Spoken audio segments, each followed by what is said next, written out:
not providing them 2,000-pound bombs.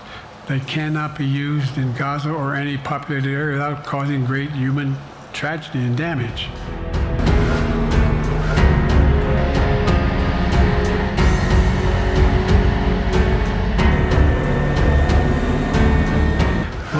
Look at the numbers in Israel.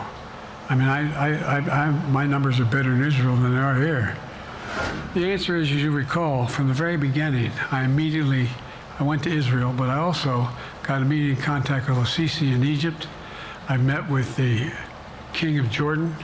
I met with most of the Arab leaders to try to get a consensus going as to what had to be done to deal with getting more aid and food and medicine into the Gaza Strip.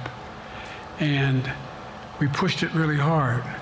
And Israel occasionally was less than cooperative, number one. The Israeli War Cabinet, I've been dealing with Israel since Golda Meir. Some of the reporters around here come here all the time have heard me say this. The first time I met with Golda Meir, I sat across from her at her desk, and her assistant was Rabin sitting next to me. That's how far back I go. I know Israel well, and I support Israel. But this war cabinet is one of the most conservative war cabinets in the history of Israel. And there's no ultimate answer other than a two-state solution here. And so what was able to be done in terms of the plan I put together was it would be a process for a two-state solution. And we get the Arab nations to, particularly from Egypt to all the way to Saudi Arabia, to be in a position where they would cooperate in the transition so that they could keep the peace in Gaza without Israeli forces staying in Gaza. The question has been from the beginning, what's the day after in Gaza? And the day after in Gaza has to be, the end of the day after has to be no occupation by Israel on the Gaza Strip, as well as the ability for us to get in and out as rapidly as you can, all that's needed there. I've been disappointed that some of the things that I've put forward have not succeeded as well, like the port reattached from Cyprus. I was hopeful that would be more successful. But that's why when I went to Israel immediately after the massacres that occurred at the hands of Hamas, the one thing I said to the Israelis, and I met with the War Cabinet and with Bibi, don't make the same mistake America made after bin Laden. There's no need to occupy anywhere. Go after the people who did the job. You may recall, I still get criticized for it, but I was totally opposed to the occupation and trying to unite Afghanistan. Once we got bin Laden, we should have moved on, because it was not no one's ever going to unite that country.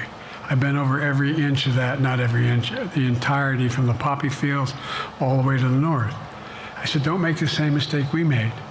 Don't think that's what you should be doing, is doubling down. We'll help you find the bad guys, Sinwar and company. And all this criticism about I wouldn't provide when the weapons they needed. I'm not providing them 2,000-pound bombs. They cannot be used in Gaza or any populated area without causing great human tragedy and damage. But remember what happened when you had the attack on Israel with rockets and ballistic missiles. I was able to unite the Arab nations as well as Europe, and nothing happened. Nothing got hurt. It sent an incredible lesson to what was going on from the Middle East. So there's a lot of things, in retrospect, I wish I had been able to convince the Israelis to do. But the bottom line is we have a chance now.